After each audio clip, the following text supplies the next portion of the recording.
ಮತ್ತೆ ಏನ್ ಹೇಳಕ್ ಇಷ್ಟಪಡ್ತೀರಾ? ಯಾವ್ಯಾವ ರೀತಿಯ ಒಂದು ಆ ರೀತಿಯಲ್ಲಿ ಜಿಲ್ಲಾಧ್ಯಕ್ಷರ ಆಯ್ಕೆ ನಡೀತಾ ಇದೆ? ಇಲ್ಲಿ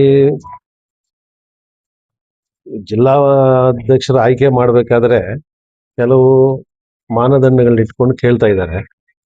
ಗ್ರಾಸ್ ರೂಟ್ ಲೆವೆಲ್ಲಿ ನೀವು ಪಾರ್ಟಿನ ಕಟ್ತೀರಾ, ಲೀಡರ್ಸ್ನ ಕೋಆಪರೇಷನ್ ಮಾಡ್ಕೊಂಡು ಹೋಗ್ತೀರಾ, ಚುನಾವಣೆ ಬಂದಾಗ ಹೇಗೆ ನಡೆಸ್ತೀರಿ, ಏನು ಸ್ಟ್ರೆಂತ್ ಕೊಡ್ತೀರಿ ಪಾರ್ಟಿಗೆ, ಗುಂಪುಗಾರಿಕೆ ಇದ್ದಾಗ ಯಾವ ಥರ ನೀವು ಇದು ಮಾಡ್ತೀರಿ, ಕಾಮನ್ ಆಗಿ ಕ್ವಶನ್ಸ್ ಕೇಳ್ತಾ ಇದ್ದಾರೆ.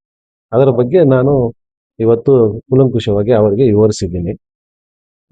ನಾವು ಮುಂದೆ ನೋಡೋಣ ಏನಾಗುತ್ತೆ. ಸರ್, ಜಿಲ್ಲೆಯಲ್ಲಿ ಈಗ ಗುಂಪುಗಾರಿಕೆ ಕಾಂಗ್ರೆಸ್ ಅಲ್ಲಿ ಯಥೇಚ್ಛವಾಗಿ ಕಾಣ್ತಾ ಇದೆ. ಇದನ್ನೆಲ್ಲ ಹೇಗೆಲ್ಲ ನಿಭಾಯಿಸ್ತೀರಾ ಅನ್ನೋದ್ರ ಬಗ್ಗೆ ಏನೆಲ್ಲ ಉತ್ತರ ಕೊಡ್ತೀರಾ? ಅಲ್ಲ, ನಮ್ಮ ಕಣ್ಣಿಗೆ ಗುಂಪುಗಾರಿಕೆ ಎಲ್ಲೂ ನಮ್ಮ ಜಿಲ್ಲೆಯಲ್ಲಿ ಯಾವುದೂ ಇಲ್ಲ.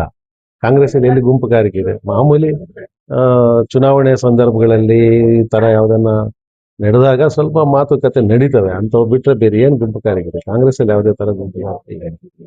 ಈಗ ಜಿಲ್ಲಾ ಕಾಂಗ್ರೆಸ್ ಅಧ್ಯಕ್ಷರ ಆಸ್ಪಿರೆಂಟ್ಸ್ ಎಷ್ಟು ಜನ ಇದ್ದಾರೆ?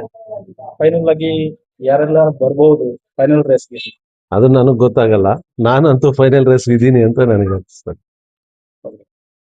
ಸರ್, ನಿಮ್ಗೆ ಸಿಕ್ಕಿದ್ರೆ ಜಿಲ್ಲಾಧ್ಯಕ್ಷನ ನೀವು ಯಾವ ತರ ಇದನ್ನೆಲ್ಲ ಮುಂದೆ ತಗೊಂಡು? ಖಂಡಿತ ನಾನು ಕಾಂಗ್ರೆಸ್ ಪಾರ್ಟಿಯಲ್ಲಿ ಬರ್ತಾ ಇರೋ ಅಧ್ಯಕ್ಷರಾಗ್ತಾ ಇರೋ ಉದ್ದೇಶ ಸೋಷಿಯಲ್ ಜಸ್ಟಿಸ್ ತರಬೇಕು ಅಂತ ನಾನು ಬಹಳ ಮುಖ್ಯವಾಗಿ ಅದನ್ನ ಯೋಚನೆ ಮಾಡ್ತಾ ಇದ್ದೀನಿ. ಸೋಷಿಯಲ್ ಜಸ್ಟಿಸ್ ಇಲ್ಲ ಅಂದ್ರೆ ನಮಗೆ ನಮ್ಮಲ್ಲಿರ್ತಕ್ಕಂಥ ಹಲವಾರು ಇಲ್ಲಿ ಮಾಮೂಲಿ ಏನಾಗಿದೆ, ಸೋಷಿಯಲ್ ಜಸ್ಟಿಸ್ ಬಿಟ್ಟು ಬೇರೆ ಎಲ್ಲಾ ತರ ಮಾಡ್ತಾ ಇದ್ದಾರೆ ಇಲ್ಲಿ. ಸೊ ಎಲ್ಲ ಜನಾಂಗದವ್ರನ್ನು ಒಟ್ಟುಗೂಡಿಸ್ಕೊಂಡು ಎಲ್ಲರ ಅಭಿಪ್ರಾಯ ಪಡೆದು ಪಾರ್ಟಿಯನ್ನ ಉತ್ತುಂಗಕ್ಕೆ ತಗೊಂಡು ಹೋಗ್ಬೇಕು ಅನ್ನೋದೇ ಆಸೆ.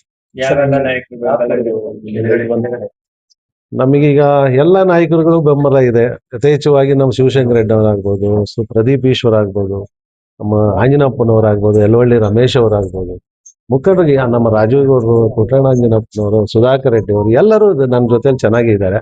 ಎಲ್ಲರೂ ನನಗೆ ಕೋಆಪರೇಷನ್ ಕೊಡ್ತಾ ಇದ್ದಾರೆ. ಈಗ ಪುಟ್ಟು ಆಂಜನಪ್ಪನವರಾಗಿರ್ಬೋದು, ರಾಜೀವ್ ಗೌಡ್ರ ಅವರ ಧರ್ಮಪತ್ನಿ ಇದೆ, ಪುಟ್ಟು ಆಂಜನಪ್ಪನ ಇರ್ಲಿ, ರಾಜೀವ್ ಗೌಡ ಧರ್ಮಪತ್ನಿ ಇರ್ಲಿ, ಎಲ್ಲರೂ ನಮ್ಮ ಪಾರ್ಟಿ ಅವರತ್ತೇನೆ. ಎಲ್ಲರೂ ನಾವು ಆಗ್ಬೇಕು ಅಂತ ಎಲ್ಲರೂ ಕೇಳ್ತಾರೆ. ಅದು ಆಮೇಲೆ ಲಾಸ್ಟ್ ಅಲ್ಲಿ ಹೈಕಮಾಂಡ್ ಹತ್ತನ ತೀರ್ಮಾನ ಮಾಡೋದು.